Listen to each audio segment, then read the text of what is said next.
Ukrainian forces have significantly increased the tempo and scope of their long-range drone strikes against Russian oil refineries and energy facilities, achieving a strategic impact that has disrupted nearly half of Russia's primary refining capacity since the beginning of August. According to analysis from the Financial Times and independent energy consultant, these sustained attacks have successfully hit critical infrastructure across Russia, including major refineries in Rostov, Ryazan, and Nizhny Novgorod, forcing partial or complete shutdowns for repair and safety check. The deliberate targeting of these energy assets is part of a broader Ukrainian strategy to diminish Russia's war funding by cutting into its lucrative oil export revenues, which are a vital source of income for the Kremlin's military budget. In response to the mounting damage, the Russian government has been compelled to announce a partial ban on diesel export and has formally extended its existing gasoline export ban through the end of 2025. Measures explicitly designed to prioritize domestic supply and prevent severe fuel shortage within the country.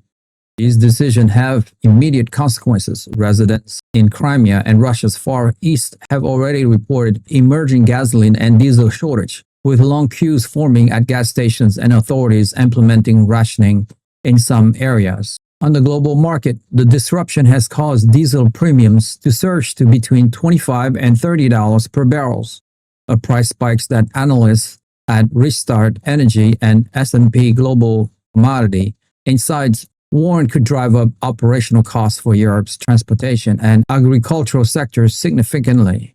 The situation poses a severe test for European Union unity as the winter heating season approaches, with member states potentially facing difficult choice between supporting Ukraine and mitigating economic pain for their citizens, including the risk of reigniting inflation that central banks have struggled to control.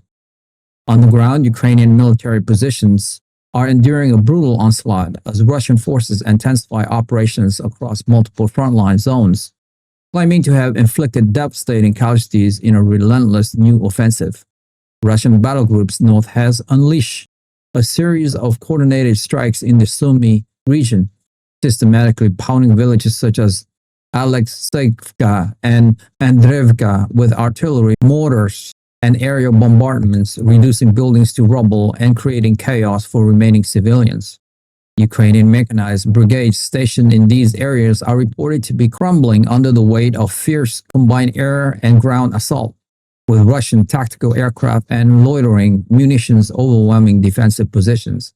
Further east, the Kharkiv region is being rocked by deadly attacks near the settlement of Boshkovo and Volshansk, where Russian forces have targeted Ukrainian vehicle convoys and artillery batteries, wiping out several units according to battlefield assessment shared by pro-Russian military bloggers. Simultaneously, Battlegroup South is focusing its firepower on key Ukrainian positions near the strategically important city of Seversk, employing sustained bombardment that has shattered numerous tanks and armored vehicles.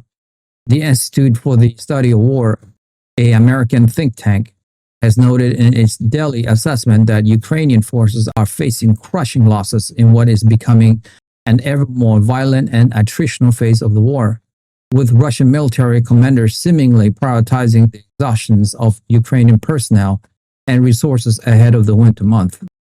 Ukrainian President Volodymyr Zelensky has issued a stark warning to Russia, stating that Moscow's leadership should familiarize itself with the locations of its own bomb shelters if it continues its missile and drone strikes on Ukrainian cities. In a televised address, Zelensky stated clearly, they have to know where the bomb shelters are. If they will not stop the war, they will need it.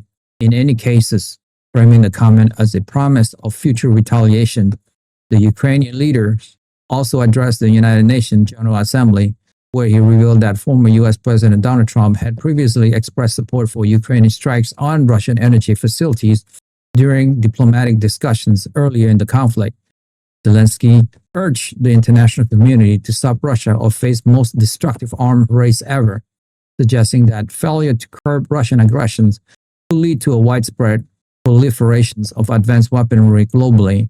This public disclosure of Trump's stance is seen as an effort to apply pressure on the current U.S. administration to maintain or increase support for Ukraine's campaign against Russian infrastructure. Zelensky's speech emphasized Ukraine's right to self-defense and its intention to use all available means to degrade Russia's ability to wage war, even as Ukrainian cities continue to suffer from regular aerial attacks. In retaliation to Zelensky's statement and the ongoing drone campaign, former Russian President Dmitry Medvedev, who now serves as deputy chairman of Russia's Security Council, issued a chilling warning to the West, claiming that Russia possessed weapons against which no bomb shelter can offer protection. This vague but threatening statement is widely interpreted as a reference to Russia's advanced hypersonic missile system, such as the Vanguard and Kinzhal, or even to its strategic nuclear arsenal. Medvedev's rhetoric signals a strategic power shift toward overt nuclear saber rattling as conventional operations faces challenges. Meanwhile, NATO leaders have privately admitted to falling behind in key areas of arms production, particularly in air defense systems and artillery shell manufacturing, raising acute concerns over Europe's ability to defend against a potential aerial threat from Russia. As President Vladimir Putin and Medvedev continued to flex Russia's military might through high-profile tests of new missile systems, the global strategic balance is facing serious instability. Western intelligence agencies are monitoring the situation closely, noting that the deployment of these advanced systems could fundamentally alter regional security dynamics and threaten the effectiveness of existing Western defense architectures. If you have made it this far, congratulations, you have unlocked the truth. I want to ask you a quick question. Ukraine's drone strikes on Russian energy infrastructure are achieving significant economic damage, but they also risk escalating the conflict to a new level. Similarly, Russia's grinding artillery assaults are inflicting terrible costs. Which strategy do you believe will prove more decisive in the long run? Ukraine's campaign to cripple Russia's war-funding economy from a distance? Or Russia's relentless attempt to overwhelm Ukrainian defenses through sheer attrition and mass? Join the debate.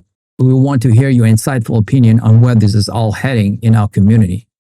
Share your analysis and opinion in the comments below.